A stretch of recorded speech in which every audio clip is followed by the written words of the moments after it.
Welcome to our channel scholar portal. বন্ধুরা, গতকাল অর্থাৎ 21 সেপ্টেম্বর আমরা আমাদের গ্রুপে একটা ভিএসও লেয়ার 3-র উপর ফাইনাল মক টেস্ট অ্যারেঞ্জ করেছিলাম। এই মক টেস্টটা এক্স্যাক্টলি যেটা আগামীকাল অর্থাৎ 23 সেপ্টেম্বর এক্সামটি হতে চলেছে, সেটার উপর বেস করেই আমাদের টোটাল 30টা কোশ্চেনের একটা কমপ্লিট সেটের উপর এক্সাম নেওয়া হয়েছিল। তো সেই প্রশ্নটা এবং তার কমপ্লিট সলিউশন নিয়ে আমরা একটু আজকে আলোচনা করব। আশা করি ভিডিওটা তোমাদের হেল্পফুল হবে। যদি ভিডিওতে নতুন হয়ে থাকো অবশ্যই সাবস্ক্রাইব করে নিও, আর অবশ্যই হাইপটা যতটা পারবে তোমরা দেবে।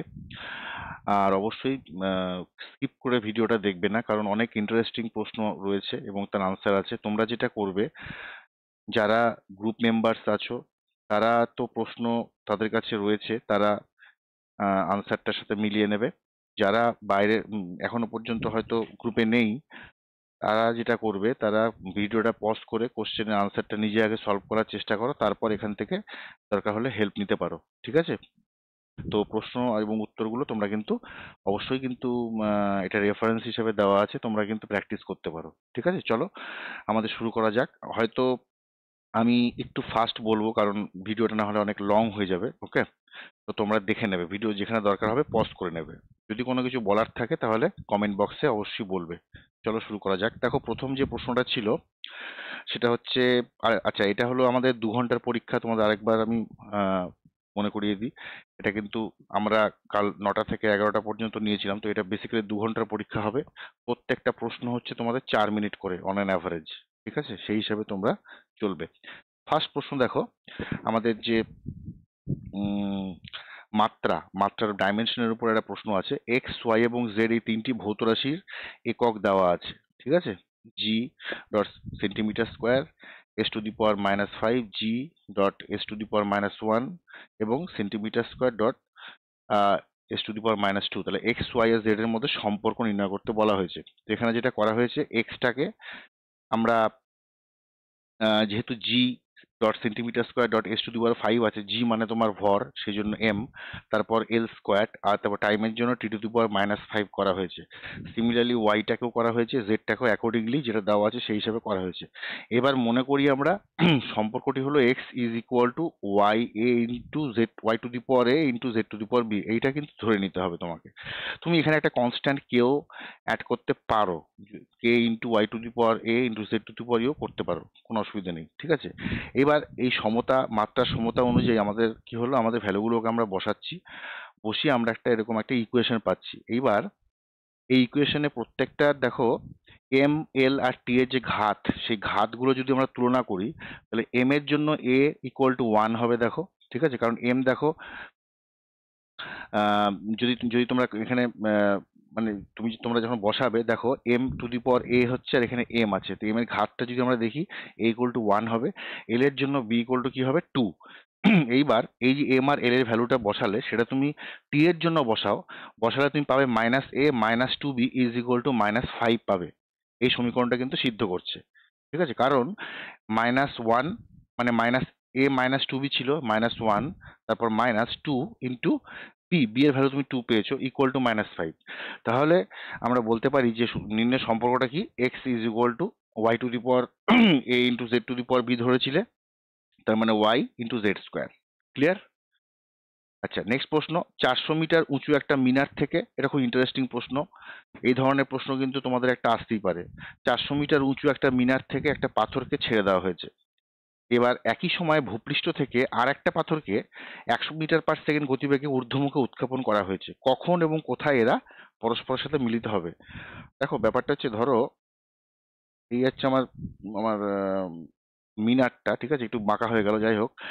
ধরো এটা হচ্ছে 400, এটার হাইটটা হচ্ছে তোমার 400। ঠিক আছে, এখন এই যে মিনারটা আছে, একটা পাথরকে কি হচ্ছে, আমি এখান থেকে নিচ থেকে আমি ছুড়ে দিচ্ছি উপরের দিকে, আর একটা উপর থেকে ছোড়া হচ্ছে। তো প্রথমে উপরটা করা হয়েছে, দেখো উপর থেকে একটা পাথরকে আমার ছাড়া হয়েছে, আবার একই সময় ভূপৃষ্ঠ থেকে একটা পাথরকে উপরের দিকে ছাড়া হয়েছে, অর্থাৎ এইটা। এইবার ভূপৃষ্ঠ থেকে যে পাথরকে ছাড়া হয়েছে সেটা 100 মিটার/সেকেন্ড গতিবেগে আমি ঊর্ধ্বমুখে উৎক্ষেপণ করেছি। কখন ও কোথায় এরা পরস্পরের সাথে মিলিত হবে? দেখো, প্রথম ক্ষেত্রে যখন পাথরকে তুমি যখন উপর থেকে ছাড়ছো, সেই ক্ষেত্রে আমরা কি জানি কোন সমীকরণটা আমাদের, সেই ক্ষেত্রে u1টা কি হয়ে যাবে, 0 হয়ে যাবে 400 মিটার উঁচু মিনার থেকে যখন ছাড়বো, কারণ প্রাথমিক বেগটা 0। দ্বিতীয়বার দেখো, ভূমি থেকে 100 মিটার পার সেকেন্ড বেগে যেই পাথরটাকে আমি ছুটছি, সেই ক্ষেত্রে u2 অর্থাৎ প্রাথমিক বেগটা সেক্ষেত্রে কিন্তু 100 মিটার পার সেকেন্ড হচ্ছে, ঠিক আছে, অ্যাকর্ডিং টু দ্য কোশ্চেন। এইবার ধরা যাক টি সময় পরে পাথর দুটি মিলিত হবে। তাহলে দেখো এই সময় কি হচ্ছে, প্রথম পাথরটি h1 দূরত্ব নামবে, প্রথম যে পাথরটা ধরলাম এখান থেকে এই পর্যন্ত যে দূরত্বটা আছে, এই দূরত্বটা ধরলাম h1 মিটার ও নামছে। এ যতক্ষণ h1 মিটার নামবে, এ ততক্ষণে তো h2 মিটার উঠবে, ঠিক আছে, কারণ একই সময় ছাড়া হয়েছে। তো তো যদি h1, তার মানে h1 প্লাস h2 যদি যোগ করি, এটাই তো আমার টোটাল মিনারের উচ্চতাটা, তাই না? তাহলে তাহলে আমি যে ধরলাম যে টি সময় পরে পাথর দুটি মিলিত হবে, তাহলে বলতে পারি h1 plus h2 equal to 400। এটা একটা ইকুয়েশন। এইবার সূত্র যদি আমরা ব্যবহার করি, দেখো প্রথম ক্ষেত্রে যে পাথরটা মিনারের উপর থেকে ছোড়া হয়েছে, সেখানে h আমরা কি জানি, h equal to UT plus half of GT square, তাই তো? তো এইখানে আমার ইউ তো 0, সেই জন্য h equal to half of GT square. আবার h2 যেটা আছে, h2 হচ্ছে নিচের থেকে ছোড়া হয়েছে, ওই জন্য UT minus half of GT square হবে, ঠিক আছে।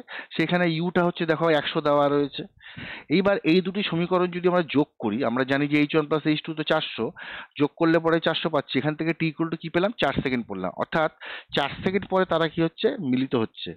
এইবার এই মিলিত হওয়ার স্থানটা বের করতে গেলে আমরা কি করব, আমরা h equal to half of GT স্কোয়ারে t এর ভ্যালুটা বসাবো, h1 পেয়ে গেলাম। তাহলে h1 যেটা হচ্ছে 78.4 মিটার, অর্থাৎ পাথর দুটি 4 সেকেন্ড পরে মিলিত হবে, তারা মিনার থেকে কত মিটার দূরত্বে মিলিত হবে, 78.4, ঠিক আছে, 78.4 মিটার নিচে মিলিত হবে। এটা হচ্ছে উত্তর। যেখানে তোমাদের মনে হবে ভিডিওটাকে পজ করে দেখে নিতে পারো, ওকে। কোনো ডাউট থাকলে কমেন্ট বক্সে জানাবে।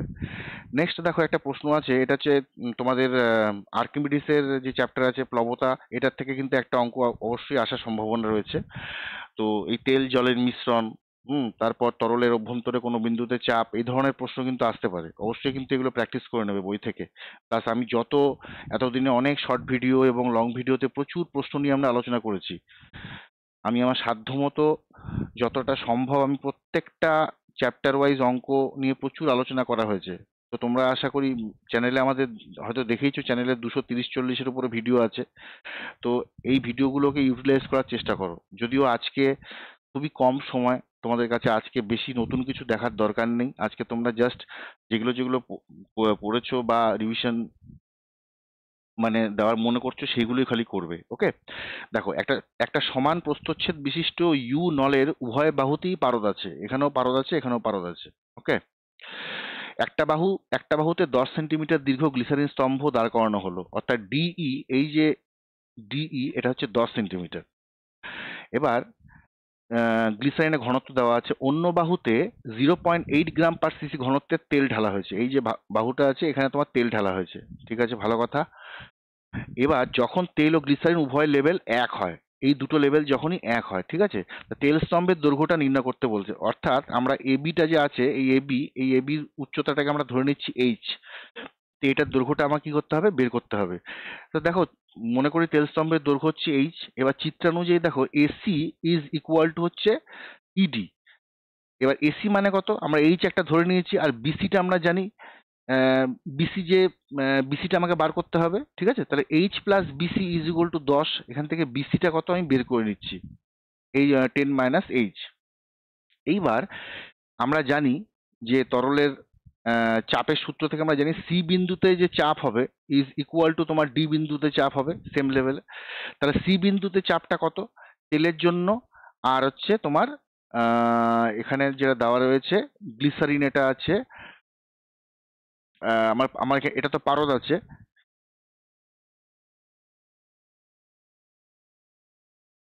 তো এখানে তোমাদের বিসি যেটা আছে, তো তেলের জন্য তুমি এবি এবি যে পোর্শনটা রয়েছে তোমার, তেলের জন্য যে চাপটা হবে, তেলের জন্য যে তোমার উচ্চতাটা আছে, সেই উচ্চতাটাকে তুমি হচ্ছিল এবি ধরে নিয়েছো, এবি। আর বিসি যে আছে, তাহলে সি বিন্দুতে চাপ কত হবে, সি বিন্দুতে চাপ হবে এবির জন্য প্লাস হচ্ছে তোমার বিসির জন্য চাপ, ঠিক আছে। তো এবির জন্য চাপটা কত হচ্ছে তোমাদের H into 0.8 into G plus এই 10 - যে পোর্শনটা রয়েছে, অর্থাৎ বিসির জন্য যে চাপটা আছে সেটা হচ্ছে 10 - ইন্টু 13.6 ইন্টু জি। 13.6 দেখো পারদের ঘনত্ব দেওয়া আছে। ওকে, তাহলে এটাই should be equal to D বিন্দুতে চাপ হবে, অর্থাৎ ডি বিন্দুতে চাপটা কত, তোমার 10 ইন্টু 1.3, যেটা তোমার গ্লিসারিনের ঘনত্ব দেওয়া আছে। ওকে, 10 ইন্টু 1.3 ইন্টু জি। এইখান থেকে তুমি এইচ এর ভ্যালুটা কত পাচ্ছ, 9.61 সেন্টিমিটার পাবে এটা সলভ করলে। ঠিক আছে, তো এটাই হচ্ছে আমাদের উত্তর। নেক্সট প্রশ্ন, দুটি সমান্তরাল দর্পণ আছে, একটা M1 একটা হচ্ছে তোমার M2, একে অপরের সঙ্গে থিটা কোণে রয়েছে। ঠিক আছে, একটি আলোকরশ্মি যা আলোকরশ্মি 1, অর্থাৎ এই যে আলোকরশ্মিটা, ঠিক আছে, এই আলোকরশ্মিটা যা M1 এর সমান্তরাল, M1 এর সাথে সমান্তরাল, M1 হচ্ছে নিচেরটা, সমান্তরাল M2 এ আপতিত হয়েছে। এই এই রশ্মিটা, ঠিক আছে, আপতিত হয়েছে এবং দুইবার প্রতিফলনের পর দেখো এই একবার এখানে আবার পড়েছে, তারপরে আবার এই দিক দিয়ে বেরিয়ে গেছে। ঠিক আছে, তো দুইবার প্রতিফলনের পর সেই রশ্মি M2 এর সমান্তরাল হয়ে বেরিয়ে যায়। ঠিক আছে, তাহলে থিটার মানটা বের করতে বলেছে। খুব ইম্পর্টেন্ট অঙ্ক এবং খুব ইন্টারেস্টিং অঙ্ক। ঠিক আছে, এই ধরনের কিন্তু একটা লাইটের থেকে কিন্তু আসতেই পারে। দেখো, প্রথম যখন প্রতিফলন হয় আলোকরশ্মিটি M1 এর সমান্তরালভাবে M2 দর্পণে প্রতিফলিত হয়, আপতন কোণ হচ্ছে 90 ডিগ্রি মাইনাস থিটা হবে। অর্থাৎ এখানে যে আমরা যদি একটা লম্ব অভিলম্ব টানি, তাহলে I1 যে রয়েছে, I1টা, এই যে I1টা, ওকে, অভিলম্বের সঙ্গে যে কোণটা উৎপন্ন করছে, এই I1 হবে 90 ডিগ্রি মাইনাস থিটা, এটা আমরা জানি। আবার দ্বিতীয় প্রতিফলন দেখো, M2 থেকে যখন প্রতিফলিত রশ্মিটি M1 দর্পণে আপতিত হয়, তাহলে আমরা কি বলতে পারি, I2টাও কিন্তু 90 ডিগ্রি মাইনাস থিটা হবে। তোমরা করে এটা দেখে নেবে। ওকে, এইবার শর্তানুযায়ী দেখো, দুটি দর্পণ পরস্পর প্রতিফলনের ফলে আলোকরশ্মির আপতন কোণগুলির যোগফল দর্পণ দ্বয়ের মধ্যবর্তী কোণের যে মানের সমান হয়, অর্থাৎ I1 plus I2 equal to theta, এটা আমরা জানি। তো জাস্ট তুমি যদি এটা বসিয়ে দাও, সেখান থেকে তুমি পাবে থিটা হচ্ছে 60 ডিগ্রি, অর্থাৎ থিটার মানটা আমাকে বের করতে হবে, সেটা হচ্ছে 60 ডিগ্রি। দেখো, প্রশ্ন 2 নম্বরের প্রশ্ন আছে, তাই বেশি ডিটেলসে বা খুবই কম ভাবে লেখা যাবে না। যেটুকু মনে হবে সেটা, যেটুকু অ্যাকুরেট হবে, অর্থাৎ টু দি পয়েন্ট, সেটাই আমাদের কিন্তু আনসার করতে হবে। ওকে, ঠিক আছে। নেক্সট আমাদের 5 নম্বর প্রশ্ন, একটা ক্যালোরিমিটারে 10 ডিগ্রি সেন্টিগ্রেড তাপমাত্রায় 200 গ্রাম জল আছে, তার মধ্যে 100 ডিগ্রি সেন্টিগ্রেড তাপমাত্রায় 50 গ্রাম জল যোগ করায় মিশ্রণের তাপমাত্রা 27 ডিগ্রি সেন্টিগ্রেড হলো। এখন 10 ডিগ্রি সেন্টিগ্রেড তাপমাত্রায় 100 গ্রাম ভরের একটা ধাতব বলকে ওই ক্যালোরিমিটারের মধ্যে ফেলায় মিশ্রণের তাপমাত্রা 26 ডিগ্রি সেন্টিগ্রেড হয়। তাহলে ধাতুর আপেক্ষিক তাপটা বের করতে বলছে। তো দেখো, এই ক্ষেত্রে ধাতুর আপেক্ষিক তাপ এস ধরছো, ক্যালোরিমিটারে ভর ডাব্লু ধরছো, তারপর আমরা তো জানি যে ক্যালোরিমিটার ও 200 গ্রাম জল দ্বারা গৃহীত তাপ ইকুয়াল টু 50 গ্রাম জল দ্বারা বর্জিত তাপ হবে। তো সেই ক্ষেত্রে আমরা ক্যালোরিমিটারে ভর যেহেতু ডাব্লু ধরেছি, তো ডাব্লু প্লাস 200, আমরা জানি M into S into T, তাই তো, গৃহীত বা বর্জিত তাপ। তো সেটাকে আমরা ইকুয়াল করেছি। ইকুয়াল করলে দেখো, এখানে ডিটেলস ক্যালকুলেশন আমি যাচ্ছি না, তোমরা করে নেবে। যেটা বেরোবে এস ইজ ইকুয়াল টু 0.165 বেরোবে, বা তোমরা পয়েন্টের পরে 2 ঘর পর্যন্ত যেতে পারো। ওকে, এটাই হচ্ছে আমাদের ধাতুর আপেক্ষিক তাপ। নেক্সট 6 নম্বর প্রশ্ন, সমান রোধ বিশিষ্ট দুটি পরিবাহীর মধ্যে, দুটো পরিবাহী আছে, তাদের রোধটা সমান, পরিবাহীর মধ্যে সম সময়ের জন্য তড়িৎ পাঠানো হলে দেখা যায় একটিতে উৎপন্ন তাপ অপরটিতে উৎপন্ন তাপের 9 গুণ। তাহলে পরিবাহী দুটির মধ্যে প্রবাহিত তড়িৎ প্রবাহের অনুপাত কত? দেখো, যেহেতু বলেছে যে আমাদের উৎপন্ন তাপ হচ্ছে একটিতে উৎপন্ন তাপ অপরটির 9 গুণ, তাহলে প্রথম পরিবাহীতে উৎপন্ন তাপ 9H ধরে নাও, প্রবাহ মাত্রা I1, রোধ R, সময় T। দ্বিতীয় পরিবাহীতে উৎপন্ন তাপ H ধরো, প্রবাহ মাত্রা I2, রোধ R, তড়িৎ প্রবাহের সময় হচ্ছে T। তাহলে 9H, তার মানে কি 9H আমরা জানি H is equal to I square RT by 4.2, তাই তো, 4.2 জুল, এটা হচ্ছে আমাদের ফর্মুলা। তো প্রথম ক্ষেত্রে 9H হচ্ছে এটা, পরের ক্ষেত্রে H হলো এটা। এইবার এই দুটো সমীকরণ থেকে আমরা কি পাবো, I1 ইস টু I2 দেখো পেয়ে যাবে 3:1, অর্থাৎ পরিবাহী দুটিতে তড়িৎ প্রবাহ মাত্রা অনুপাত হচ্ছে 3:1। খুবই সিম্পল প্রশ্ন ছিল, কোনো জটিল কিছু নয়।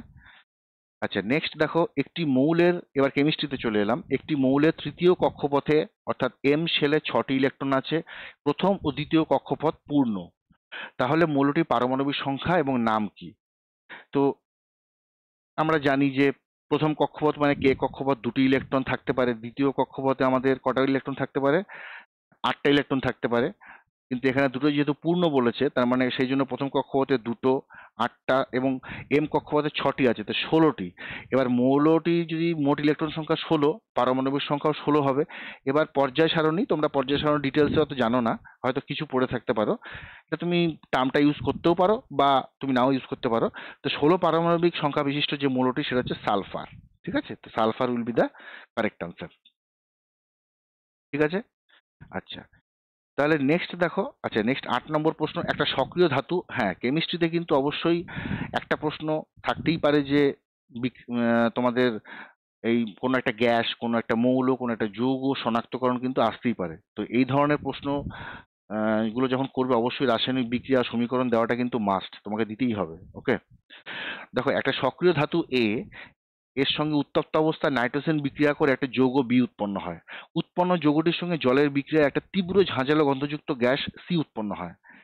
যদি মনে করো এই ধরনের প্রশ্ন কমন না থাকে, তাহলে এখান থেকে তোমরা প্রশ্ন কিন্তু কোনো প্রশ্ন ছাড়া যাবে না, টোটাল আনসার করবে।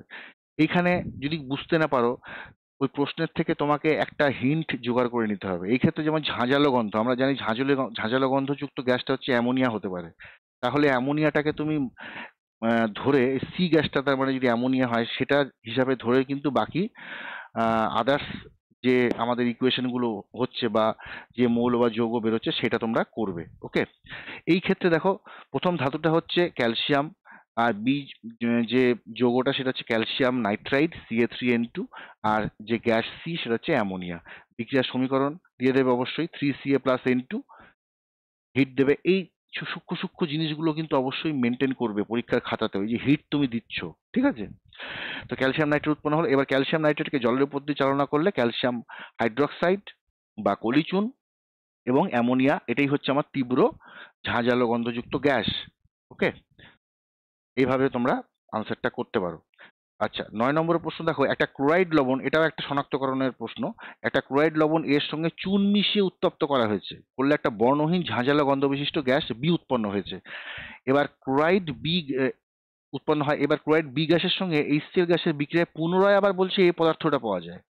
তাহলে এ ও বি কে শনাক্ত করো ও বিক্রিয়াগুলির সমীকরণ দাও। সিম্পল, ক্লোরাইড লবণের সঙ্গে চুন মিশিয়ে উত্তপ্ত করে বর্ণহীন ঝাঁঝালো গ্যাস উৎপন্ন হয়, এটি অ্যামোনিয়া, আমরা জানি। তাহলে বি গ্যাসটা হলো অ্যামোনিয়া। আবার অ্যামোনিয়াম ক্লোরাইডের লবণ, অ্যামোনিয়া ক্লোরাইড লবণের সাথে বিক্রিয়া করে, তাই এ হলো তোমার অ্যামোনিয়াম ক্লোরাইড।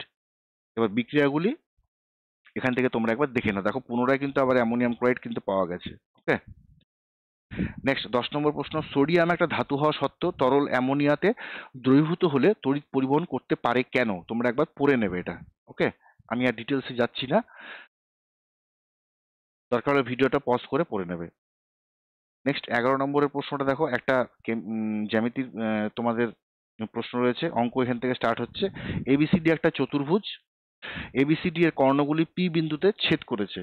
ত্রিভুজ APD BPC ক্ষেত্রফল দেওয়া আছে। ত্রিভুজ APB ও CPD এর ক্ষেত্রফল সমান হয়, তবে ত্রিভুজ APB এর ক্ষেত্রফল কত? অর্থাৎ ত্রিভুজ APB, অর্থাৎ এই যে ত্রিভুজটা রয়েছে APB, ঠিক আছে, এই ত্রিভুজটার ক্ষেত্রফলটা জানতে চেয়েছে। তো এখানে পুরো ডিটেলসে করা আছে, তোমরা ডিটেলসটা একবার দেখে নেবে। ঠিক আছে, শুধু ফর্মুলাগুলো মনে রাখবে যে চতুর্ভুজের কর্ণদ্বয় পরস্পরকে যদি ছেদ করে তাহলে 4টি ত্রিভুজ তৈরি হয়, তাদের ক্ষেত্রফলের মধ্যে একটা সম্পর্ক রয়েছে, এই সম্পর্কটা কিন্তু মাথায় রাখবে। তারপর অঙ্কগুলো করবে, আমি ডিটেলসই করে দিয়েছি, তাও একবার তোমরা দেখে নেবে। এটা উত্তর হবে, কারেক্ট উত্তর 18। ঠিক আছে, নেক্সট 12 নম্বর প্রশ্ন, 0 এবং 1 মিলিয়ন। 1 মিলিয়ন মানে কত? 10 লক্ষ। তো 0 এবং 1 মিলিয়নের কম এমন কতগুলি সংখ্যা 0, 7 ও 8 অঙ্কগুলি ব্যবহার করে গঠন করা যেতে পারে? তো এই ক্ষেত্রে দেখো, আমরা 1 মিলিয়ন মানে 10 লক্ষ আমরা জানি। তো এক অঙ্কের সংখ্যা তোমার 0 হবে না, কারণ 0 থেকে বড় হতে পারে, তাই তো? তাহলে 7 আর 8 হবে দুটোই। 2 অঙ্কের সংখ্যা আমার কি হচ্ছে, তোমার প্রথম স্থানে 7/8 বসতে পারে দুটি, দ্বিতীয় স্থানে 0, 7/8 বসতে পারে তিনটি, তার মানে কত হচ্ছে? 6টা। এরকম করে করে তুমি 6 অঙ্কের সংখ্যা বের করে ফেললে। তো টোটাল তাহলে মোট সংখ্যা কত? 728টি। অর্থাৎ 0, 1 মিলিয়নের কম এমন 728টি সংখ্যা গঠন করা যেতে পারে। নেক্সট, একটি বইয়ের সমস্ত পৃষ্ঠার সংখ্যা যোগ করা হয়েছে। যা পৃষ্ঠা 1 থেকে শুরু হয়েছে, তবে ভুলবশত একটা পৃষ্ঠার সংখ্যা দুবার যোগ করা হয়েছে। প্রাপ্ত যোগফল ছিল 1000। কোন সংখ্যাটি দুবার যোগ করা হয়েছিল? ঠিক আছে? এবার দেখো, ধরা যাক বইটিতে মোট n খানা পৃষ্ঠা ছিল। তা আমরা জানি 1 থেকে n পর্যন্ত সংখ্যার যোগফল কত? Sn, n/2 ইন্টু প্রথম সংখ্যা প্লাস শেষ সংখ্যা করলো। এবার প্রশ্নে কি হচ্ছে, ভুল যোগফল দেওয়া আছে 1000, অর্থাৎ এই যে যোগফলটা আছে, এই যোগফলটা তোমার বলেছিল 1000 এটা ভুল। এবার আমরা এমন একটা সংখ্যা n এর ভ্যালুটা বের করব যেটা কাছাকাছি হয়, দুটোর মধ্যে রয়েছে। যেমন ধরো n যদি 44 হয় তাহলে S44 হবে 990, আর 45 হলে 1035 হচ্ছে। অর্থাৎ প্রাপ্ত যোগফলটা 1000, প্রকৃত যোগফল 990 হওয়া কিন্তু সম্ভব, কারণ এটা 10। এ দেখো, 1000 থেকে 990 বাদ দিচ্ছ, 10 হচ্ছে, যা একটা পৃষ্ঠার সংখ্যা কিন্তু হতে পারে। যদি প্রকৃত যোগফল 1035 হতো তাহলে যোগফল কিন্তু 1000-এর কম হতো, যেটা কিন্তু অসম্ভব, তাই তো? তার মানে যে সংখ্যাটি দুবার যোগ করা হয়েছিল তা হলো, সেটা কি, এই 1000 থেকে 990 যেটা বের করেছো ইকুয়াল টু 10, অর্থাৎ 10 হবে। 10 হচ্ছে উত্তর। নেক্সট 14 নম্বরের প্রশ্নটা একবার তোমরা দেখে নাও, উত্তরটাও করে দেওয়া আছে।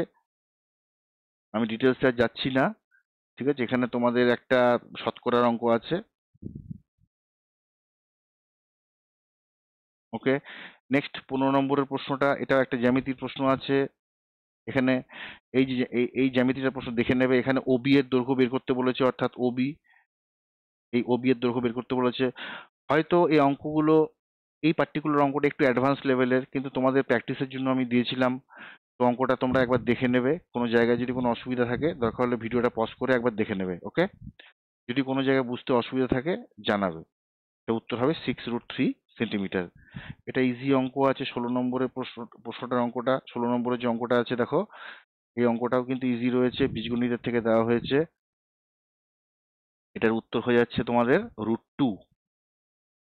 ওকে, নেক্সট 17 নম্বরের যে প্রশ্নটা আছে, এটা একটা বীজগণিতের অঙ্ক, ট্রিকি অঙ্ক। এই ধরনের প্রশ্ন কিন্তু আসতেই পারে।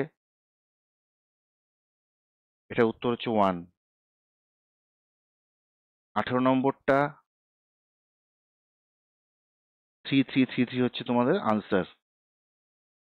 আচ্ছা, 19 নম্বর দেখো, একটা সুষম ষড়ভুজের ক্ষেত্রফল একটা বর্গক্ষেত্রের ক্ষেত্রফলের সমান। সুষম ষড়ভুজের পরিসীমা ও বর্গক্ষেত্রের পরিসীমা অনুপাত কত? সুষম ষড়ভুজের প্রতিটি বাহুর দৈর্ঘ্য আমি a ধরলাম, আর বর্গক্ষেত্রের প্রতিটি বাহুর দৈর্ঘ্য x ধরলাম। এবার সুষম ষড়ভুজের ক্ষেত্রফল 3√3/2 a স্কয়ার। কেন? তার কারণ 6, সুষম ষড়ভুজ মানে 6টি বাহু। 6 ইন্টু, আমরা জানি যে সমবাহু ত্রিভুজের, সরি, আমার যে সুষম ষড়ভুজ মানে প্রত্যেকটা সমবাহু ত্রিভুজ হয়, তাহলে ক্ষেত্রফল হচ্ছে, এক একটা সমবাহু ত্রিভুজের ক্ষেত্রফল কত? √3/4 ইন্টু আমার a স্কয়ার। এটাকে যদি তুমি কাটো, এটা 2 আর এটা হচ্ছে তোমার 3, সেই জন্য 3√3 a স্কয়ার/2 এসছে। বর্গক্ষেত্রের ক্ষেত্রফল x স্কয়ার। এবার প্রশ্ন অনুসারে এই দুটো তো সমান, তাহলে তুমি এর ভ্যালুটা পেয়ে গেলে। এবার পরিসীমা সুষম ষড়ভুজের ক্ষেত্রে 6টি বাহু, ওই জন্য 6a, বর্গক্ষেত্রের পরিসীমা 4x। এদের এদের অনুপাত চেয়েছে, সিম্পল, তোমরা যে এই অবস্থায় রাখতে পারো। 3^1/4/√2 আসছে, এভাবেও রাখতে পারো। বোথ আর কারেক্ট। ঠিক আছে, ওকে। নেক্সট 20 নম্বর, একজন দোকানদার তার পণ্য এমন একটা মূল্যে চিহ্নিত করে যে 25% ছাড় দেওয়ার পরেও 20% লাভ হয়। তাহলে যদি পণ্যটির চিহ্নিত মূল্য 736 হয়, পণ্যটির ক্রয় মূল্য কত? তো 736 টাকা ছাড় 25%, বিক্রয় মূল্য তাহলে কত আগে বের করে নিচ্ছ, কারণ 25% তুমি ছাড় দিয়েছো, 25% ছাড় দেওয়া হয়েছে, তাহলে বিক্রয় মূল্যটা কত? 552। এবার 20% যেহেতু লাভ হতে হবে, তাহলে বিক্রয় মূল্য 552 হলে ক্রয় মূল্যের কত হবে? 120%। আর এটা করলে পরে তোমার ক্রয় মূল্য কত দাঁড়াচ্ছে? 460, 460।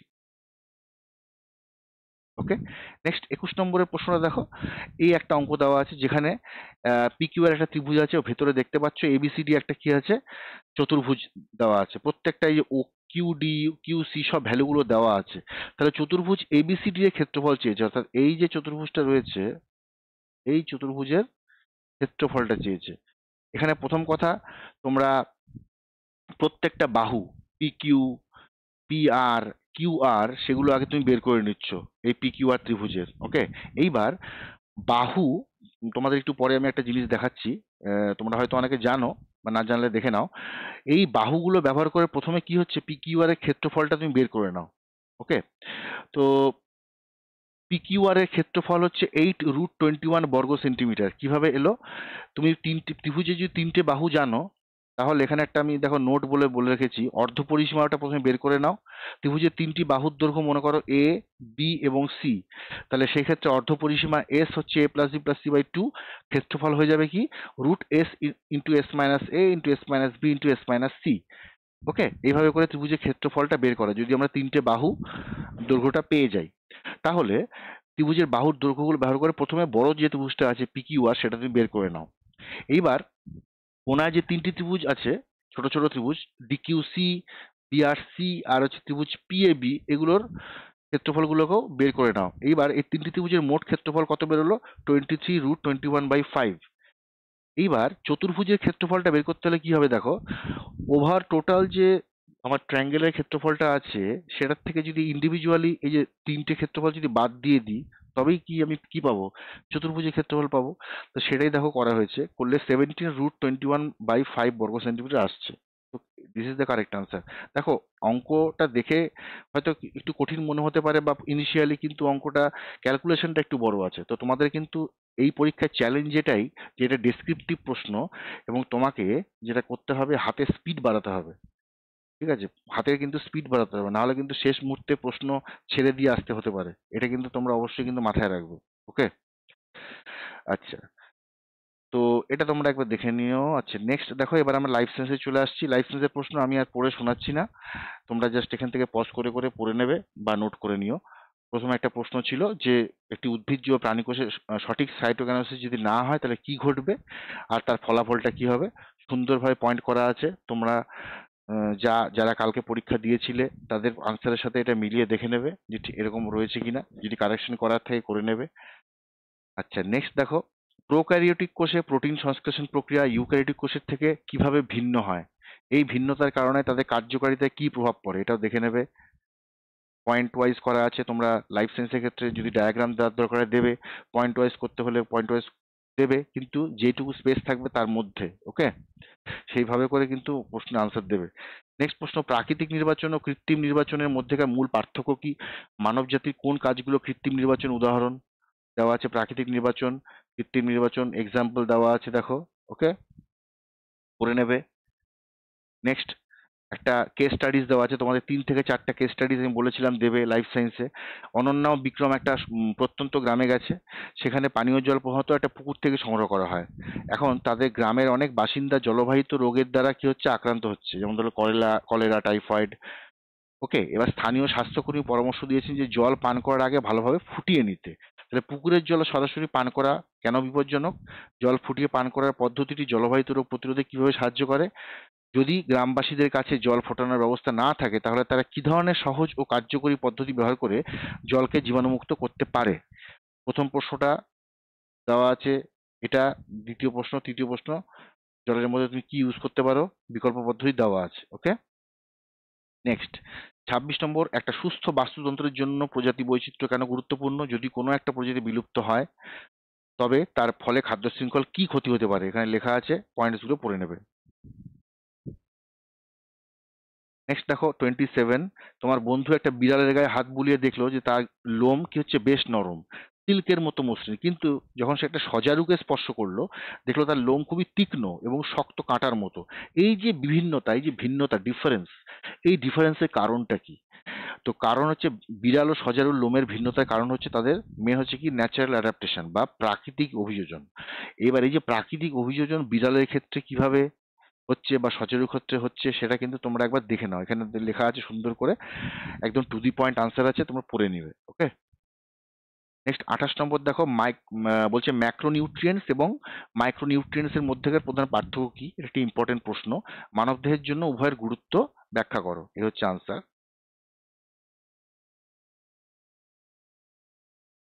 নেক্সট 29 নম্বর, খাদ্য সংরক্ষণে উচ্চ তাপমাত্রা যেমন পাস্তুরাইজেশন ও নিম্ন তাপমাত্রা যেরকম রেফ্রিজারেশন উভয় পদ্ধতি কেন ব্যবহার করা হয়, তাদের কাজ করার পদ্ধতি ব্যাখ্যা করো। তো এটা সুন্দর লেখা আছে, তোমরা পড়ে নেবে।